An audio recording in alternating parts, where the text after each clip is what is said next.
That's the sound of the 1951 Ford Victoria Hot Rod, fully restored and donated from the private collection of A.J. Hires. It's the 2017 Win the Classic Ford Car Raffle to support Helping Seniors of Brevard. You have to see this car. I'm Kerry Fink, and I'm inviting you to visit helpingseniorsofbrevard.org for full information on this exciting car raffle. That's helpingseniorsofbrevard.org. Stay tuned for more info on the Talk to Me radio network. We're glad that WMEL cares about the space and Treasure Coast.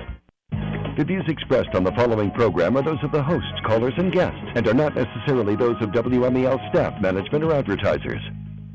This is Joe Steckler, folks, your host for Helping Seniors, the radio arm of Helping Seniors of Brevard.org. That is our website, helpingseniorsofbrevard.org.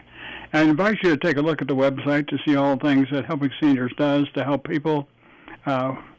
There's just so much we do that it would be a whole show in itself just to talk about what Helping Seniors does and what all our sponsors do.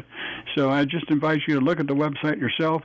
You can also take a good hard look at the 1951 Ford Victoria we're raffling off on the car. The car was given to us by A.J. Hires of the Von Hires dealerships. It's a beautiful, fully, well, I'm not going to say fully restored. I'm going to say restored hot rod because there's still work that you could do on the engine if you wanted to do that, to put all the chrome and all that stuff on it. But the interior and the exterior of the car have been completely restored. It is a beautiful car. And for those of you that know anything about the 1951 Ford Victoria, it's a type of car that Robert Mitchum drove in the movie Thunder Road. So there's a Thunder Road sticker on the car, too. So just take a look at it, see if you want to be involved in our raffle for it. That's one of the ways we help pay our expenses. But the purpose of Helping Seniors is to inform, educate, and connect seniors and those that care for seniors with resources in Brevard County.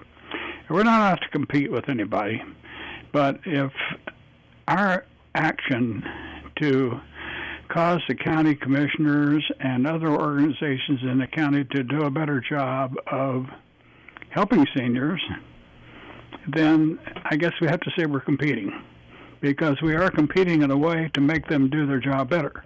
And if somebody is not doing the job to the full extent that they possibly could do, then those of us that pay taxes should complain about. Everybody has a feeling about paying and calling attention with the national government, the federal government, if we don't think they're doing the job. We pay local taxes. We actually probably, some of us pay more in local taxes than we do in federal taxes. So it's an interesting thought, and it's something that all of us need to be more involved in. But today I have two panelists, Jennifer Helen from Seniors Helping Seniors, and Rob Dixon from Knowledge College for Aging. And Rob's also got a business, a guardianship type business. And we're going to talk about scams. We're going to talk about Triad. We're going to talk about how to get this information to make yourself do a better job of taking care of yourself and taking care of those that you love or friends. So I'll start with Jennifer today. And Jennifer, you said, you have a business that takes care of people, and we can talk about that a little bit today too, because you, through your business of taking care of people, it probably got you involved in the Triad, didn't it? It did. We saw the need for Triad services. Tell people what Triad is, because a lot of people probably don't know.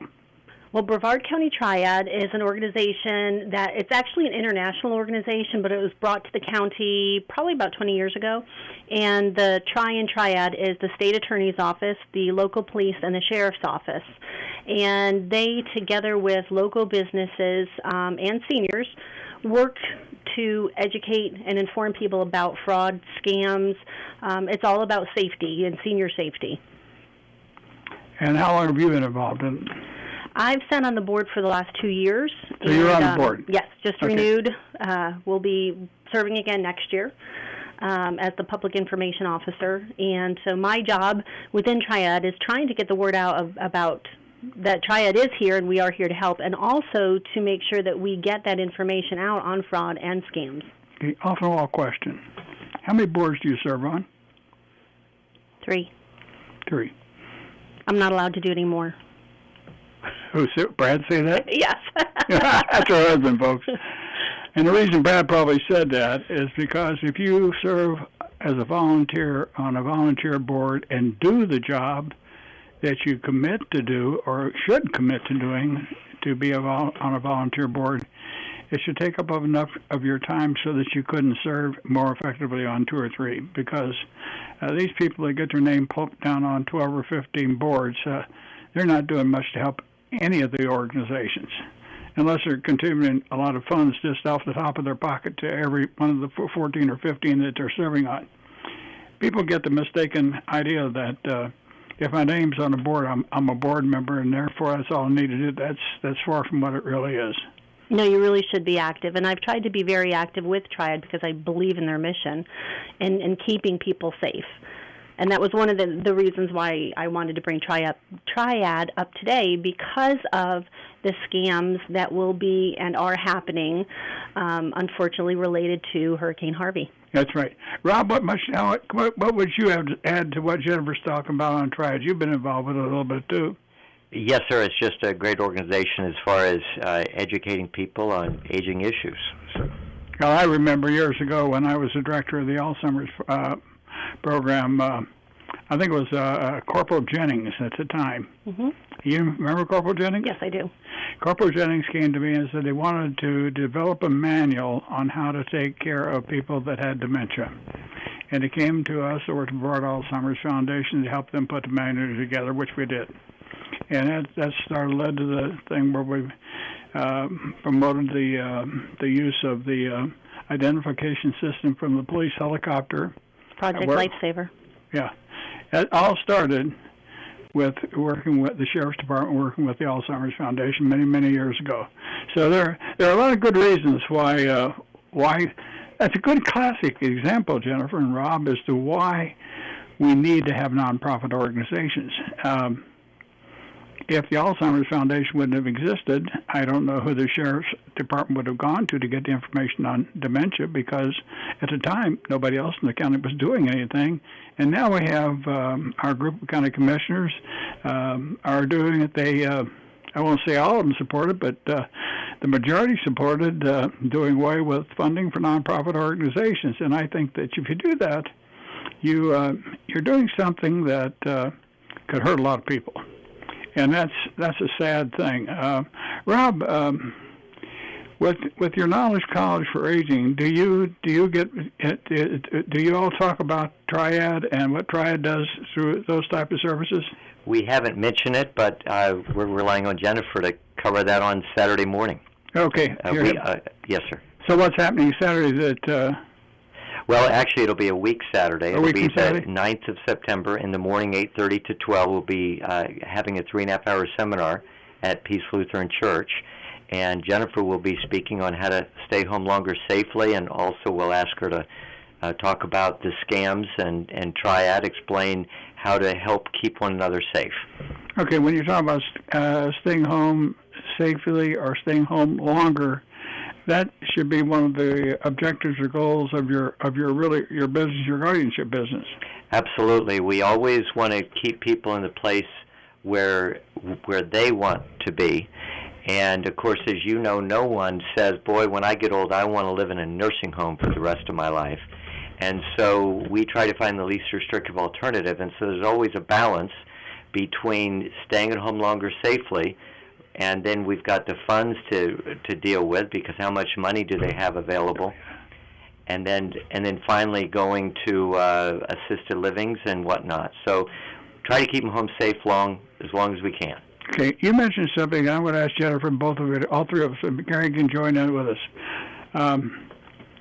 You just made a comment about something that's probably one of the hardest areas of home care to discuss intelligently over the air with a mixed audience that really understands the problem. Some have a fairly good understanding, and some that don't understand. We say that people like to stay in their homes. Sometimes it's not a good idea for people to stay in their homes. And we, in fact, have nursing homes for a certain reason. At times, there comes a time that somebody needs to be placed in a nursing home for safety reasons. They can no longer be cared for at home safely. Or people don't, and the reasoning, there are so many reasons for that. If a person's got all kinds of money, generally we don't have to worry about it. But if they don't have a lot of money and people are trying to take care of somebody in a home where they can't safely do it, yet they still stubbornly resist going to a nursing home, and I can understand why they wouldn't want to do it, but it's a tough call. Jennifer, can you talk about that a little bit? Sure. And with Seniors Helping Seniors, we're kind of that first rung into care. So when we're first starting, typically the person doesn't need a whole lot of hands-on help or medical help, because we do transportation, like housekeeping, meal preparation. We're kind of that first step into care. And we're very honest about that, of we're going to help you stay home and independent and safely, but if we get in there and we see that they're not safe, that there is, they need more care, we're going to, put up the red flag and ask for additional help. And sometimes that is going to Rob and saying, hey, Rob, this person has no family. They are not in a good place. We fear for their safety. Can you help us? Can you come in and bring in some more resources, because this is beyond really what we should be doing. And sometimes it's not even a factor of money. The money's not the issue. It's the safety, or it's the overall health and well-being. There are people who can afford to stay home with care. They can afford to pay for the care, but it's still not really the best placement for them because of maybe socialization. For one reason or the other, they really would be better served maybe at an assisted living facility, but every case is a little bit different. Right, and I might add to that oftentimes it's simple things that we can do in the home, such as having an occupational therapist to come in the home and evaluate curled rugs, cluttered living room, no grab bars in the bathroom, simple things to help them avoid forcing them out of the home before they're ready. And so as Jennifer said, we start with the least restrictive, couple hours, couple days a week, and eventually it might come to the point of where y'all would be driving them places, because it may not be safe for them to drive by themselves, and yet we want to give them as much independence as possible. And so organizations, including Jennifer's companies, that they'll drive people wherever they want to go. And so it still gives them the independence, just not as much as they used to have. But when you say you would do that, but you run a guardianship business. Yes, sir. But how would you get involved in doing something like Jennifer was just talking? How would a guardian get involved in doing what Jennifer's talking about? Well, a guardian would be called upon by in-home agency, either medical or non-medical, and what we try to do first is, again, the least restrictive alternative to guardianship, which might mean case management. And so there are lines that are that an agency should not cross. For example, caregivers should not be writing checks, paying bills, taking cash out of ATM machines.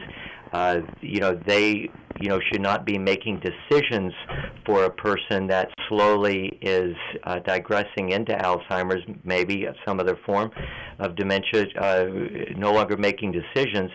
And so this is where, first of all, I'm sure y'all want to look for family. You want to look for that are willing and able to step in, help with paying bills, making decisions, including where they might live, etc. And then if there's not a family member willing and able, then someone like a court-appointed guardian might step in, and first maybe as a case manager, and then at some point possibly as a court-appointed guardian. And one thing, Joe, that I want to point out, too, is that we're seeing the need for that more and more. I think due to society, due to us being spread so far apart, due to people choosing not to have children, I think we're going to see this more and more. But there's several cases where there is no family member. We're there with them, and as things progress, we see that there's no decision maker. No one is there to support that senior, and there's no family member. There's no close family friend. Maybe they've outlived everyone. So I don't think people realize how important those case management and guardian services are. And I think they're sometimes looked upon a little bit negatively, but they're really needed. And, my sister doesn't have kids. So I kiddingly tell my children, not only do you have to take care of me, but you also have to take care of Aunt Mel and Uncle Jim as well. And I think those situations are going to be more and more and more. And so understanding what case management can do for someone and being comfortable with that, I think, is important as we head into the future. What you're talking about, both of you, is you're sort of setting the stage for the other part of the show we wanted to talk about, and that has to do with scams and elder abuse and reporting of these things and some of the basic causes and misunderstandings associated with elder abuse. We don't realize how we have taken a very simple style of living and complicated it to the point where we often hide what's truly happening. And by the time a family realizes they've gone from a simple problem solving to extremely complicated problem solving, because, and you find out a lot in your business, Rob, in the guardianship business, because where a problem could have been solved at a low level, it gets elevated very quickly when family starts having squabbles and who's writing the checks and where's the money going and who's accountable. It's one of the saddest things that you get involved in taking care of seniors.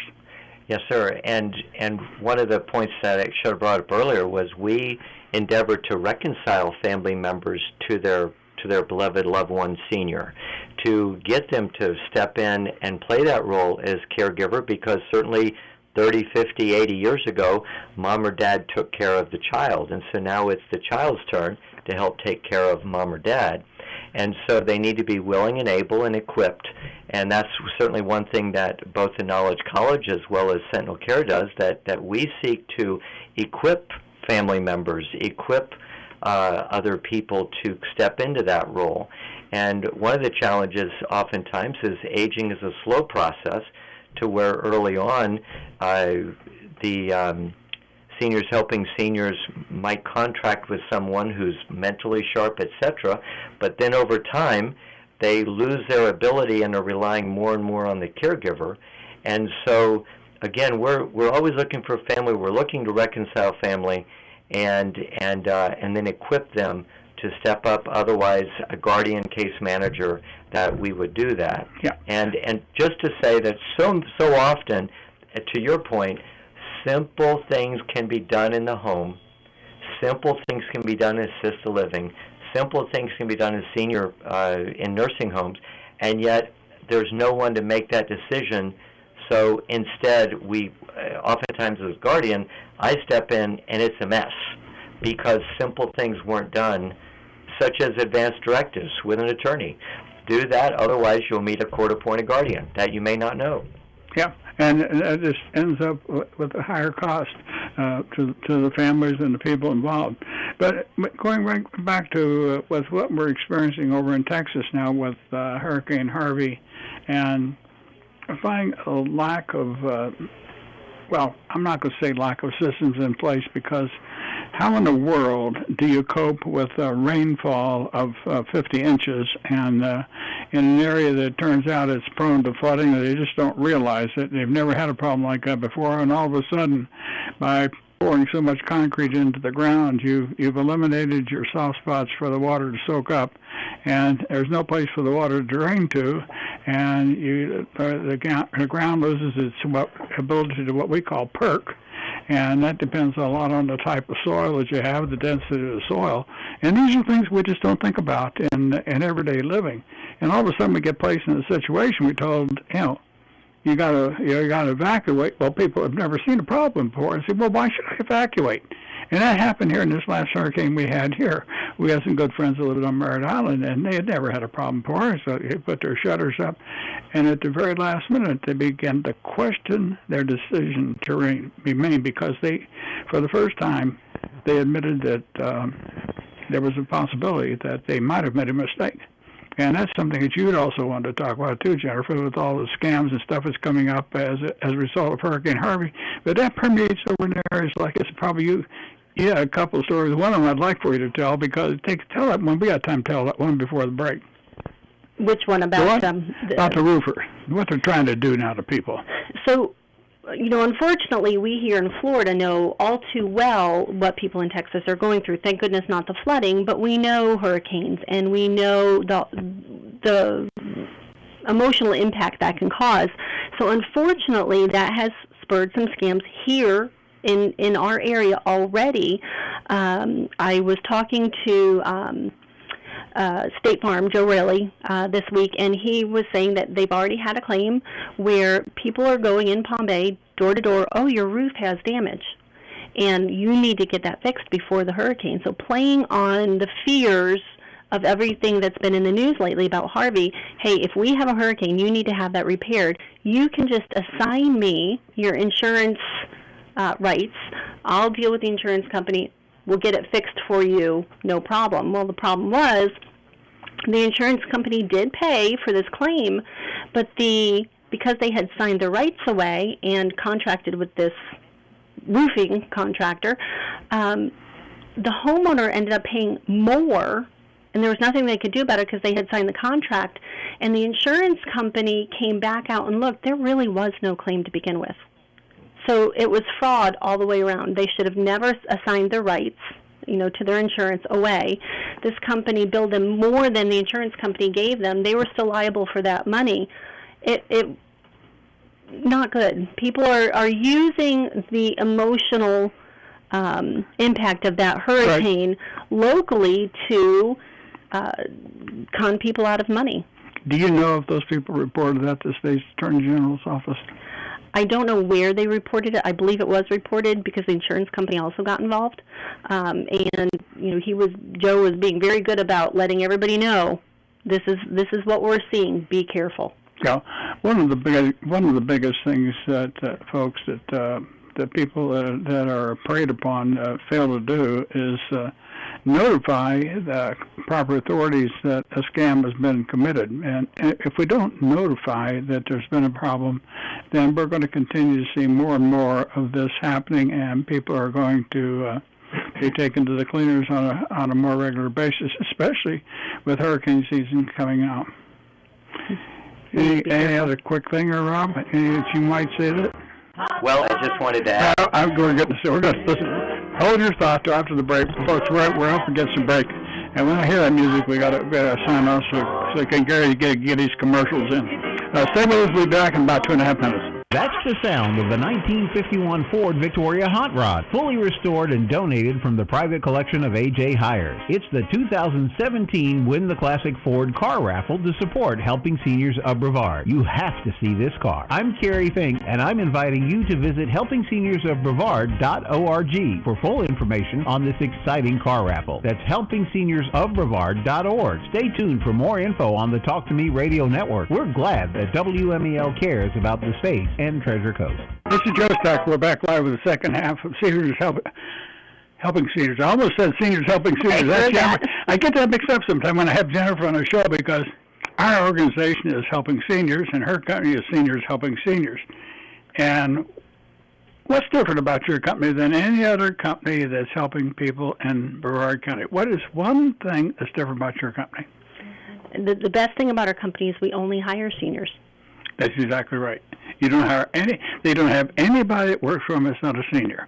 Well, that's not true. That's not true. Jennifer's not a senior. Not yet. Not yet. I'm approaching. And your office administrator is not a senior. Not yet. Not yet. She's approaching. She's my age. Yeah. That's right. She's got a long way to go yet. Well, it depends on what your definition is. I'm trying to be nice. Thank you, Joe. Okay. Hi, Cora. My granddaughter is here someplace, and I think she's probably listening. And so if Cora could hear her name, I'll say it a couple of times. Hi, Cora.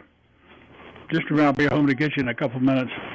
Anyway, folks, the purpose of helping seniors is to help people. And to do that job, we have organizations like Seniors Helping Seniors, Rob's business, which is the Knowledge College for Aging, and his Sentinel Guardianship Case Management business, Dr. Lee Sheldon, the Eye Institute, just so many places, a whole number of organizations like assisted living facilities, and just the things that we're talking about that compose the senior care market. These are the people that support the show. They do it for several reasons. One, get your name out. But secondly, if good organizations don't get their name out to people that have a potential need for them, then nobody's going to find out about who can do the job the best way. So that, to me, is an extremely important reason why we should have a show like this. Let's get on the subject of the hurricane and the fraud business, folks, because I've done fraud shows on this radio station since 2000, and it's 17 years of doing fraud shows. And it's sad to say, new scams come up all the time, and one of the hardest things to detect is what a person that appears to be a very sincere person that comes to your door and says they have a service, they can see that you've had damage, and we know that you're hard-pressed for cash, so we are going to try and do this the best price we can to help you, and we're going to do the job a lot cheaper than anybody else. So with that in mind, but we really need to be paid in cash. Because we just can't, we don't stockpile materials and stuff like that because they come in from out of the state and we want to help you. You know, that's kind of a type of a story that they use to prey on potential people that need work done. So how in the world, Rob and Jennifer, do people make a determination that who's the best person qualified to do the work?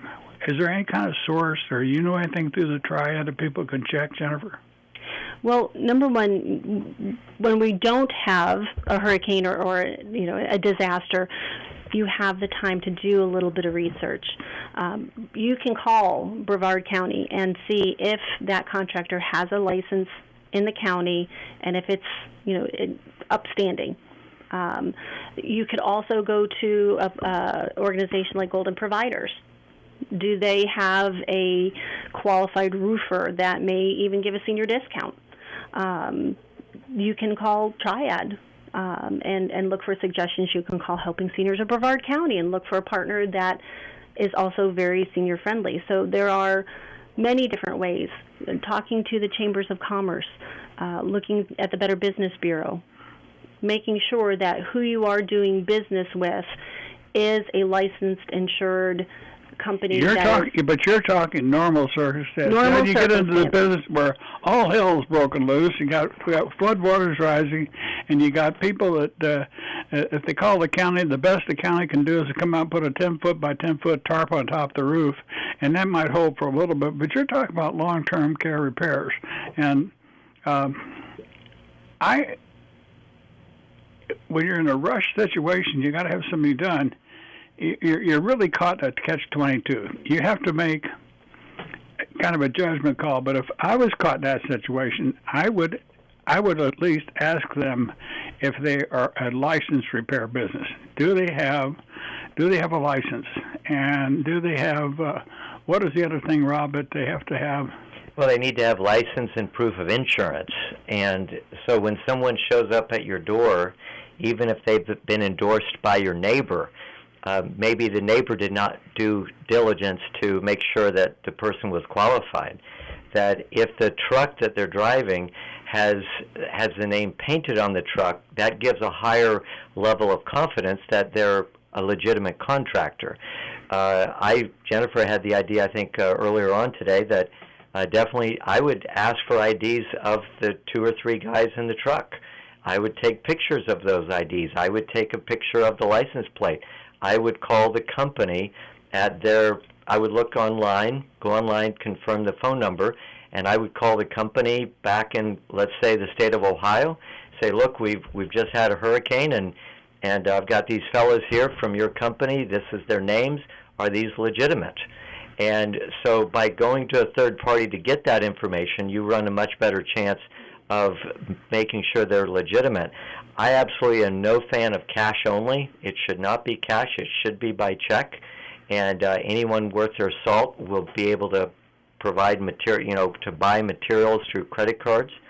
And then also, and probably getting back to my earlier concern about connectedness, that it's so very important to be connected to a community, to a Lions Club, to a local church, to your neighbors, to helping seniors of Brevard, to seniors helping seniors, to be part of a community. So as you're looking to try to make decisions, that certainly you have the resources to help you make those decisions. And then also the question of urgency. It might be urgent, but it might not be urgent. And so trying to understand how urgent it is. I mean, during the hurricanes of 2004, I lost a lot of shingles off of my roof, but my roof wasn't leaking. So it wasn't urgent for me. So we waited until, a couple of weeks, and we got our bearings. Yeah. There's another thing. We try to stress hurricane damage and using our heads in times of a catastrophe. But there are so many things that are catastrophes waiting to happen in a home. And here's a couple of good examples. I got a recent letter from my insurance company, and they've got a program about marking the main cutout valve for your house water system. And a lot of people don't have majority of people don't have a cutout valve at their house. They got the cutout valve out in the street or out in the yard. They got to dig it up, and they got to find it and all that. We've got a valve when we built the house that's put right next to the house, and it's just a lever valve. I just turn the valve 90 degrees and it shuts off water to the entire house. That's the type of thing. Those are things we should be thinking about when we don't have the disasters. But there are two things that many, many people do, and a lot of times, this is generally speaking to women. It has to do with your washing machine. So many women will turn a washing machine on and leave the house. And then all it takes is for a solenoid to stick on the water release valve, and for that machine to keep pumping water until you get back to the house and wade through the water and turn the water faucet off, because there's nothing that's going to stop that water. That's one thing. Now, something happened to us that resulted in about $60,000 worth of damage, and that was simply because when they connected the washing machine to the house spigots, they used rubber hose, not a braided wire hose. We never even thought about it. And the rubber hose got all broke, and it just flooded the house. So I did an article for that in the newspaper years ago, and I had a lot of comments on it. Folks, I just really implore you to take a look at your washing machine hoses, and if you don't have the braided hoses, you can go to Home Depot or Lowe's, and you can buy those things for roughly $17 or $18, and they're about 1.5 feet long. You can put them on there yourself. So do something smart to help yourself and prevent water damage in your home. That's one thing. That's being a good homeowner. But when you get a natural catastrophe like they're experiencing over there in Texas now, it's so hard to know who is going to help you and who isn't going to help you. But right now, I think their big problem is if they need a big suction hose to suction all the water out and put it someplace, but there's just no place to put all that water, and that's what's killing them over there right now. Go ahead, Jennifer. Right, but it's so important to have a plan, and I think looking at what's happening over there, and learning from it. And I think we kind of faced this back at Matthew last year. It was supposed to be Category 1. Okay, no big deal. We can weather that out. And then it was a 2, and then it was a 3, and then it was supposed to be hitting us directly here on the Space Coast as a 4. And all of a sudden, we were all not quite so lackadaisical, but unfortunately, we had postponed doing a lot of things until the last possible minute, and I think that's what happened there as well. It was supposed to hit as 1, and then all of a sudden Friday it was 2, 3, 4, and the projections of rain every time you watch the news went higher and higher and higher. So I know I have a good friend in Houston, and they left Friday. They left Friday night. They had planned to hunker down, and then said as the day wore on and it got worse and worse, no, we're out of here. But how many people stayed because by that time it was too late? So I think we really, really need to learn from that and board up early, get out early, have your plan, know where you're going. How are you getting there? If you're no longer driving as a senior, do you have a ride? Do you need a special needs shelter? Do they, you need to do that way in advance, because they will come and get you and take you to the shelter. Make sure that you have your oxygen. Make sure that you have your medications, especially medications maybe that need to be stored in a refrigerator. Yep. Well, there's Rob, Carrie, our director, is sitting over there. He's just sort of watching. But look, it's sort of an open mic right now, and if you got something you can say when we're talking about hurricane relief and everything, jump in, because I do want to say, Jennifer mentioned the magic word, medications. A lot of us, as we get older, are on medications that if we don't take them on time, can have really terrible, disastrous effects on your body, because you get the withdrawal symptoms. And years ago I used to show movies about alcoholics having the DTs. Well, I'm going to tell you, if you're taking certain types of medications and you don't take those on time, it's exactly what you go through, because I've had it happen to me, and I'm going to tell you, it is no fun. And drugstores don't always keep all these medications in an abundant stock that you could go in and get them. And this has hit me a couple of times here recently in the last couple of months. I've had to wait 4 or 5 days to get the medication at a pharmacy, and they checked another one of their chain pharmacies, and they didn't have it. Well, we eventually found it, but in the time of a calamity, you don't have time to do that. So I think when a season like this comes, we're in the hurricane season now, Jennifer hit on key things. If you are a senior citizen and you have special needs, then there is a place here in the county that you can report the fact that you are a special needs person. There's an application online. You can print out the application online. I believe you can even fill it out online, and make sure that Brevard County Emergency Management has that. That's one thing. Another thing is you certainly should be responsible for stocking your own medications. Don't wait for the last minute. And I say that with tongue-in-cheek, because I've done that a couple of times, and I know what we're going to do. I went for a family visit one time, and I didn't take all my medicines with me. Well, I took them with me, but a couple of prescriptions ran out, and I had a heck of a time getting them replaced. And the only reason I was able to do that is because the drugs were on, and this is something you need to think about, because we have 75,000 veterans here in Brevard County. I was in Virginia Beach, and I had run out of some medications, but I went to the clinic at the amphibious base, and they called the Patrick Air Force Base pharmacy, found out I did have the medications. In fact, they believed them, and they were able to give me enough of a supply to get me back down here to Melbourne. So there are things that if you use your head, you can generally figure out a way to get yourself out of a hole if you manage to dig it for yourself.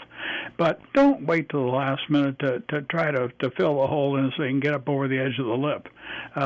You got to think about it. Medication, get anybody here in the booth, can anybody think of anything that's more important than medications and maybe your credit card?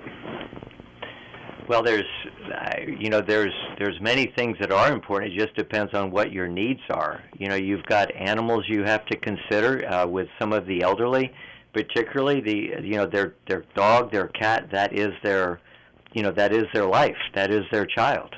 And so you've got them to consider. I mean, back to Jennifer's point, either play. Let's see.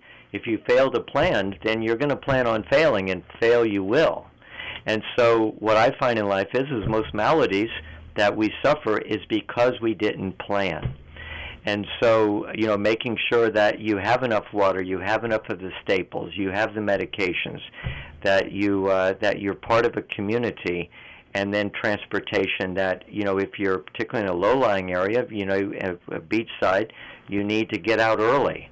And then where are you going to go? One of the worst things is to be a refugee between where you are and where you need to be, and you don't get there in time. Hotels fill up. You're sleeping in your car. You're sleeping in a parking lot because you didn't plan. Right. And one thing, being a firefighter's wife, when they say that there will be no first responders on the island, there will be no first responders on the island. They pull all the guys off. And that's why they had so many darn rescues there in Houston, because they had pulled everybody out and then they had to go back in, Jennifer. Right. Well, back in 2004, my husband was in one of the only stations that was filled, and they did rescue and they did fire, but it was so dangerous. It was not safe. The only reason I think that their building stayed was because Crowne Plaza was across the street. Broke the wind for them. Wow. So it was a very scary thing to have him and all of the shifts there in that building during the hurricanes of 2004, and I think they've learned from that and said, okay, we're gonna pull them back, because it's not. We have to have them alive to be able to go save people after the storm. Okay. It's just a matter of, knowing what to do. So, preparing ahead, getting off the island, and knowing that during the height of the storm, people are not going to be able to get out there. Okay, I didn't do a good job of planning because I failed to bring the number to call. Does anybody in the booth know the number to call if you have special needs, or if you got? Well, okay. Our answer is Harry's going to talk. Our answer is always call the Senior Information Helpline, 321-473-7770, because that's what Kay is there to do, is to help make sure that a caller gets connected to the information that's going to make a difference. So to get a resource, it's a great place to go. And she'll get you connected to the right number for a specific registration for special needs. Good answer. Okay, I got a special list I keep here in my notebook, but there's the aging and disabled resource number. If you can get through to them, a number that can help you a lot. It's an 800 number. It's 800-963-5337. The only trouble with that number, folks, it's one of those numbers. It's very difficult to get right through to them. Another number that you can call in Brevard County is 211. 211 is like a 911 number. It's an emergency number. You can also call 911, I think, and that's a case if you have a special needs and you just can't get through to somebody. I don't think you would get chastised for calling 911 in a situation like that.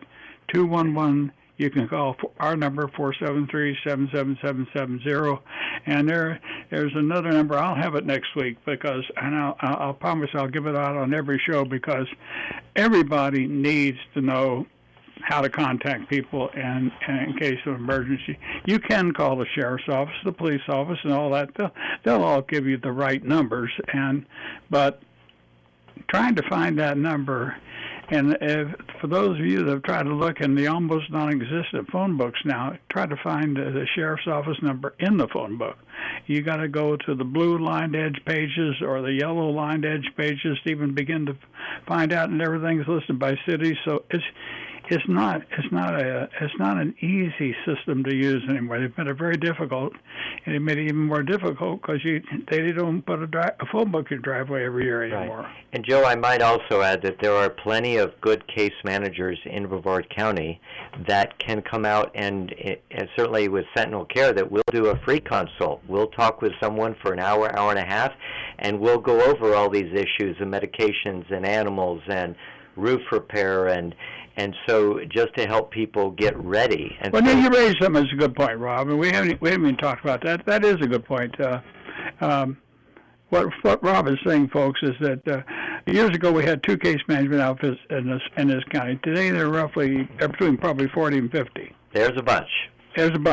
But you can call the good ones, and when I say good ones, call one of them up and ask them if they do a free consultation. If they don't do a free consultation, hang the phone up and go on to another one. Because to me, when you're in the care business, if people don't want to offer to help or find out what the circumstances were in the first place while you call them, then that's not the outfit you want to talk to. It right. really isn't. And yes, sir. And a lot of case managers that Jennifer and I work with do offer a free consult. And that just comes with the territory of what we do for a living. And that's the way you can do early planning, early preparation. That's what you were talking about, Jennifer. What's the importance of that? Well, definitely having a plan in place. if nothing else, it is peace of mind. If something happens, you know what to do, you know where you're going, you have that plan in place. And it is such an emotional thing when a hurricane comes. Being able to take some of that stress away is immeasurable. But, like you said, if you don't have a plan and you didn't take your medications, you don't have enough meds to help you through that 5 days of being evacuated, that is a huge deal. Yeah, and folks, just the fact that you have a supply of medications with you doesn't mean anything if you don't know where you put them. I strongly advise those of you that have medications to very close, keep them in your pocket almost if you can, but don't let them out of your sight. Make sure you know where they are, because you can get food, you can get almost anything. Kerry, you have a comment? Well, no, we're just getting towards the top of the hour, but I was going to bring up the point that what we've been really talking about is the advantage of planning ahead. And so while we just have a moment left, I wanted to reiterate that the date for the next Knowledge College event is coming up September 9th, so that's a week from this Saturday. And I guess you guys will probably make sure that some of that information is in the Knowledge College curriculum as well, right? It will be, yes, sir. And give everybody, again, the date, the time, the location, and how to register. It's free, right? Of course it is. And it is a good idea to call ahead at 321-725-6799. And the date is 9 September. That's a week from this Saturday, from 8:30 until noon at Peace Lutheran Church on Port Malabar Boulevard down in Palm Bay. Thank you, Rob. Thank you, Jennifer. And thank you, Kerry. You were a silent observer almost for today. But, folks, we're all a team, and that's what makes Helping Seniors so valuable and a needed part of the care equation in the community in Broward County. Thank you for listening. I'll see you next week with another show. Have a great weekend, Labor Day weekend. Bye-bye.